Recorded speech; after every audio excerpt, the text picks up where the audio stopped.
General Álvaro Pinheiro, obrigado pela sua presença em nosso canal. Eu que agradeço.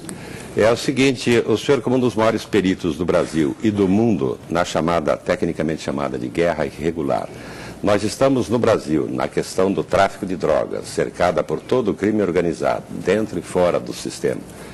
Nós estamos em estado de guerra irregular e agora finalmente com a presença das Forças Armadas dentro dela? Absolutamente verdadeiro. A diferença fundamental da guerra irregular para a chamada guerra convencional ou tradicional é exatamente a presença, a ameaça é caracterizada pela presença de forças irregulares. E essas forças irregulares, elas se apresentam, de uma maneira geral, nos 5 continentes, com 3 componentes. Um componente ostensivo, que é o braço armado, que se chama força de guerrilha, e 2 componentes clandestinos. Um braço logístico, identificado como força de sustentação, e um braço da inteligência, do terrorismo, que se identifica como força subterrânea. Aqui no caso, a motivação da nossa força irregular, da força diversa em presença, organização do crime organizado, ela tem motivações diferentes, por exemplo, do Hamas, que é uma força irregular que combate Israel na faixa de Gaza, diferente do Hezbollah, que combate Israel no sul do Líbano, diferente do ETA Basco, que é uma força irregular que combate as forças de segurança de Espanha, no País Basco, sul da França, norte da Espanha.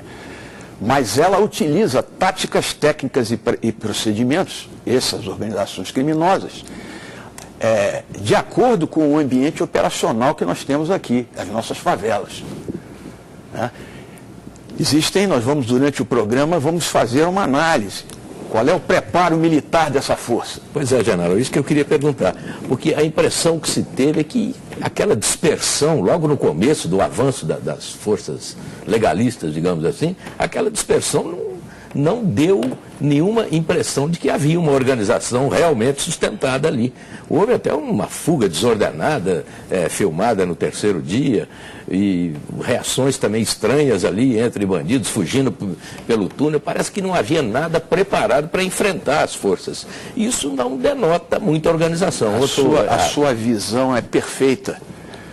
E isso daí a gente tem que entender que é exatamente quando se analisa uma cena como aquela, que foi tomada de um helicóptero de uma rede de televisão, e durante muito tempo, aquilo ali é uma demonstração cabal de falta de preparo, de amadorismo puro. Da bandidagem. Da bandidagem. O que acontece? Quando o elemento se sente inferiorizado numa posição defensiva e ele tem que recuar, aquilo é feito organizadamente. Uma força de guerrilha minimamente preparada, ela vai realizar um movimento retrógrado, ela vai fazer um retraimento, vai fazer uma ação retardadora, vai fazer uma retirada. Aquilo que aconteceu... De frente ao inimigo. E para, e faz o que a gente chama a marcha do pato, o elemento para, o outro cobre, o outro recua. Isso que aconteceu foi uma debandada, uma coisa absolutamente patética. Agora, isso tem um outro aspecto, porque isso demonstrou uma falha na operação realizada em Vila Cruzeiro. Porque aquela via de acesso que foi utilizada por esses indivíduos, ela não podia ter deixado de ser bloqueada. Aquilo ali era um corredor de mobilidade, inclusive com viatura transitando. Era um cerco furado, então. Eu não vou caracterizar dessa forma, porque deve ter havido alguma razão para isso, que eu não tenho conhecimento. Talvez deficiência de efetivo. Né? Ou improvisação no avanço. Não chego a tanto, porque acho que a operação no seu todo, ela foi bem sucedida. E se houvesse uma improvisação dessa natureza, talvez ela não fosse tão bem sucedida assim. Mas eu lhe digo que esse combate contra forças irregulares, ele difere muito do combate tradicional num campo de batalha linear, aonde nós temos frente, retaguarda, flanco direito, flanco esquerdo. Não existe isso. Não existe frente, não existe retaguarda. o objetivo não é a conquista do terreno. Às vezes algumas autoridades da Secretaria de Segurança, não, essa operação aqui é para retomar o território. Muito mais importante que retomar o território é a dimensão psicossocial da população existente. É a ocupação do território. Ocupação do terreno humano. É ganhar, muito bem, inclusive, Joelmir, você está utilizando, hoje, as Forças Armadas do mundo todo acrescentaram um fator da decisão ao seu trabalho de comando, ao seu estudo de situação, ao processo decisório. Missão inimigo, terreno, meios, tempo e considerações civis. Exatamente porque o conflito armado do século XXI, ele será um conflito de quarta geração, conflito irregular assimétrico, um conflito de guerra irregular. E nesse tipo de conflito, eu não estou preocupado com o terreno fisiográfico, eu estou muito mais preocupado com os corações e mentes do terreno humano. Quer dizer, tem que ter o apoio da população. Isso. E o senhor acha que, atualmente, no Morro, a população, de fato, está apoiando as forças? É por isso que eu lhe digo que essa operação, ela teve um sucesso, eu diria, até de certa forma, surpreendente. Porque os corações e mentes, tudo indica, nós estamos conseguindo ganhar. Agora, a força de pacificação que vem agora na fase seguinte vai ser capital para que isto realmente se torne absoluta verdade.